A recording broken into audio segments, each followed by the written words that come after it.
എന്നാൽ നമ്മുടെ ഭിന്നത ഉണ്ടാകുമ്പോൾ അതിലൂടെ നേട്ടം ഉണ്ടാക്കാൻ കഴിയുന്ന ആർക്കാണ്? ഫാസിസ്റ്റുകൾക്ക് മാത്രമാണ്. അവർക്ക് മറ്റു മരുന്നൊന്നും ആവശ്യമില്ല, മറ്റു പ്രചാരണങ്ങളും അവർക്ക് ആവശ്യമില്ല. അവരധികാരത്തിൽ വന്നതൊക്കെ ജനങ്ങളെ ഭിന്നിപ്പിച്ച് അതിൽ നിന്ന് മുതലെടുത്ത് മറ്റു വോട്ടുകളൊക്കെ ചിന്നിച്ചിതറിപ്പോയപ്പോൾ അവരുടെ പെട്ടികൾ മാത്രം നിറഞ്ഞു, അവർക്ക് അധികാരത്തിലെത്താൻ പറ്റി. ഇവിടെ പാലക്കാട്ടും ചിലരൊക്കെ പരീക്ഷിക്കാൻ വിചാരിച്ച അതാണ്. അവിടുത്തെ നിഷ്കളങ്കരായിട്ടുള്ള വോട്ടർമാരെ ഭിന്നിപ്പിച്ച് വോട്ടുകൾ വിഭിന്ന തട്ടിലാക്കുക. എന്നാൽ ഫാസിസ്റ്റുകൾ ജയിക്കാം. ഫാസിസ്റ്റുകളുടെ വോട്ടുകൾ അവർക്ക് തന്നെ കിട്ടും, മറ്റു വോട്ടുകൾ ഭിന്ന തട്ടിലായിരിക്കും. ഫലം ആർക്കാണ് ഗുണമുണ്ടാവുക?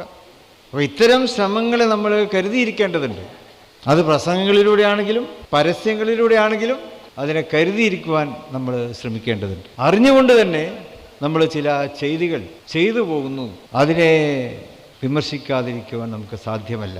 തെറ്റുകൾ അറിയാതെ ചെയ്യും, എന്നാൽ അറിഞ്ഞുകൊണ്ട് തന്നെ തെറ്റ് ചെയ്യുക എന്ന് പറഞ്ഞാൽ അത് ഇരട്ടി ശിക്ഷ.